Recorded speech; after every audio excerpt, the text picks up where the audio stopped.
आजको भिडियोमा हामी fluid within a rigid body subject to a constant horizontal and vertical एक्सेलेरेसनको बारेमा कुरा गर्छौँ। फर्स्टमा मैले liquid container subject to a constant horizontal acceleration गरे भने लेटर सपोज हाम्रो यस्तो एउटा कन्टेनर छ एबी भन्ने, यसमा चाहिँ हाम्रो के छ भन्दाखेरि वाटर छ अरे, र यो चाहिँ हाम्रो के छ कन्स्टेन्ट होरिजेन्टल एक्सेलेरेसन चाहिँ मुभ गरेर आरे। सो यसरी मुभ गर्दा हाम्रो केसमा के हुन्छ भन्दाखेरि यो यसरी हाम्रो टिल्ड हुन्छ, टिल्ड भएर हाम्रो फ्री वाटर लेभल चाहिँ कहाँ पुग्छ भन्दाखेरि यसरी चाहिँ हुन्छ अब free water level.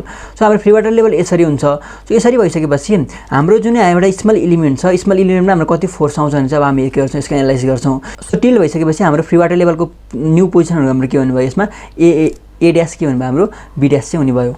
Here AB is the original water surface change to A dash B dash after subject to a constant horizontal acceleration.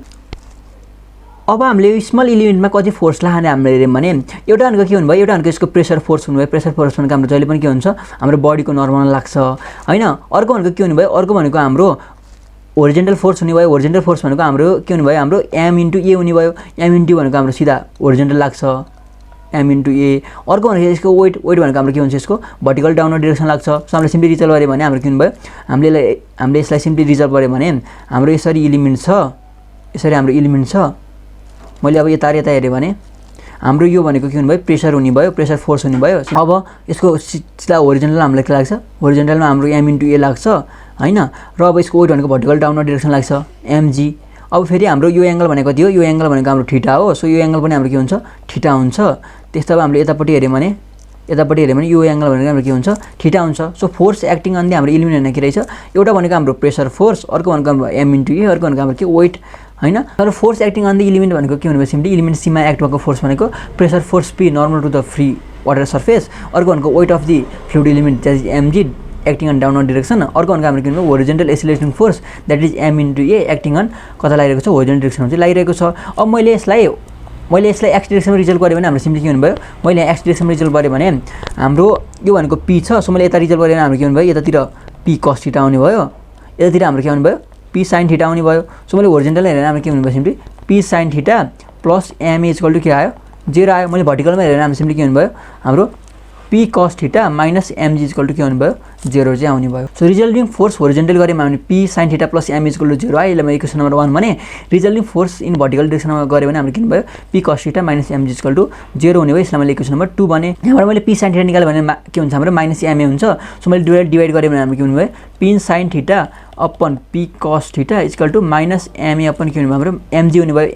mm cancel out भयो, pp क्यान्सल आउट भयो। सो हाम्रो tan थीटा भने के आयो, tan theta भनेको हाम्रो minus a/g चाहिँ आयो। सो हाम्रो होरिजेन्टल एक्सेलरेसन केसमा के हुँदो रहेछ, हाम्रो कन्स्टेन्ट होरिजेन्टल एक्सेलरेसन केसमा हाम्रो tan थीटा भनेको चाहिँ के हुँदो रहेछ, हाम्रो a/g चाहिँ हुँदो रहेछ। अनि न्युमेरिकललाई हामी के गर्छौँ, a/g चाहिँ एडअप गर्छौँ, माइनसलाई हामी गर्छौँ नेगेटिभ चाहिँ गर्छौँ। अनि नेगेटिभ भन्नुको अर्थ के हो, here minus sign shows that free surface of liquid is sloping downward also since a/g is constant in sloping tan theta will be constant. हाम्रो tan थीटा भनेको a/g हो। अब हाम्रो होरिजेन्टल एक्सेलरेसन a पनि कन्स्टेन्ट छ, g भनेको always constant 9.81 हैन। So हाम्रो के रहेछ, हाम्रो tan थीटा भनेको के रहेछ, कन्स्टेन्ट रहेछ, भनेको हाम्रो स्लोप पनि के रहेछ, कन्स्टेन्टै रहेछ होरिजेन्टल एक्सेलरेसन केसमा।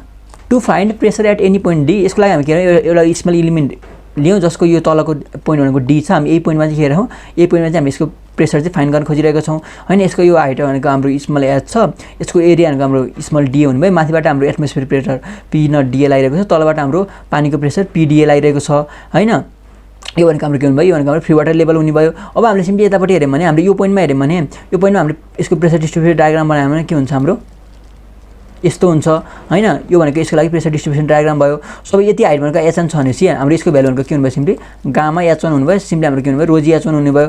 त्यस्तै यो भनेको हाम्रो इन्ड हैन, इन्डको लागि मैले हेरेँ भने हाम्रो इन्डको लागि हाइट भनेको हाम्रो के छ, h2 छ भने हाम्रो यति भनेको सिम्पली कति हुनुभयो, यो भनेको हाम्रो रोजी h2 चाहिँ हुने भयो हैन। अब मैले डी पोइन्टमा यसको प्रेसर हेरेँ भने हाम्रो सिम्पली मैले यो बनाएको भनेको सिम्पली के भन्दाखेरि हाम्रो होरिजेन्टल एक्सेलरेसनमा के थियो, हाम्रो यसरी हाम्रो कन्स्टेन्ट एक्सेलरेसनमा हाम्रो मुभ गरिरह्यो भने यसको पोजिसनहरुको के हुन्छ, हाम्रो फ्री वाटरको पोजिसनको हाम्रो यस्तो हुन्छ नि त हैन। सो हामीले यो पोइन्ट र यो पोइन्टमा चाहिँ हामीले के हेरेको, प्रेसर चाहिँ हेरिरहेको हो क्या, सिम्पली डिस्ट्रिब्युट गरेर प्रेसर डिस्ट्रिब्युसन डायग्रामको हेल्पबाट। Force acting on the prism D in vertical direction हामीले हेऱ्यौँ भने हाम्रो के हुने भयो, एउटा भनेको atmosphere pressure P naught DA at the top इन हुने भयो। अर्को भनेको weight of the element ρg as DA हुने भयो डाउनवर्ड डिरेक्सनमा। अर्को भनेको pressure force P into DA at the bottom हुने भयो। अब हाम्रो भर्टिकलमा एक्सेलरेसन छैन, एक्सेलरेसन भनेको त होरिजेन्टलमा हो। सो हाम्रो के हुन्छ, net force acting vertically should be के हुन्छ, 0 हुन्छ। सो हामीले भर्टिकलमा लागेको फोर्स हेऱ्यौँ भने हाम्रो के हुने भयो, P into DA minus P naught DA minus ρg at DA equal to 0 हुने भयो। सो हाम्रो P minus P naught minus के हुने भयो, हाम्रो रो जीएच इक्वल टु 0 हुने भयो। सो पी इक्वल टु हाम्रो के आयो, P naught plus rho GH आयो। So P minus P naught निकाल्यो भने हाम्रो के आउँदैछ, रो जीएच चाहिँ आउँदो रहेछ। हाम्रो gauge pressure at point D is given by, gauge pressure भनेको हाम्रो सिम्पली के हो, यो भनेको हाम्रो पी माइनस पी नट हो भनेको हाम्रो के आउँछ, पीजी भनेको रो जीएच चाहिँ आउँदो रहेछ। प्रेसर एट पोइन्ट डी हामीले निकाल्यो भने हाम्रो के हुने भयो, एच इक्वल टु पीजी अपन के आउने भयो, हाम्रो रो जी चाहिँ आउने भयो। The above equation shows that the pressure distribution in a liquid subject to a constant horizontal acceleration is same as the hydrostatic pressure distance. So हाम्रो के हुन्छ, हाइड्रोस्ट्याटिक प्रेसर डिस्टेन्सको लागि जे थियो त्यही नै हाम्रो के हुँदो रहेछ, कन्स्ट्यान्ट होरिजेन्टल एक्सेलरेसनको लागि चाहिँ हुँदो रहेछ। देन एच1 भनेको हाम्रो के भयो, depth of the liquid at the rear end of the tank भयो। एच2 भनेको के हुनु भयो, हाम्रो depth of the liquid at the front end of the tank भयो। एफ1 भनेको हाम्रो total pressure force exerted by a liquid on the rear side भयो। एफ2 भनेको हाम्रो के हुनु भयो, total pressure force exerted by a liquid on the front side चाहिँ हुने भयो। हाम्रो फ्रन्ट साइड भनेको कुन भयो, हाम्रो यो भनेको हाम्रो रियर साइड भयो हैन, यतातिर मुभ गरेर नि त, यो भनेको हाम्रो के हुनु भयो, यो भनेको हाम्रो फ्रन्ट साइड चाहिँ हुने भयो।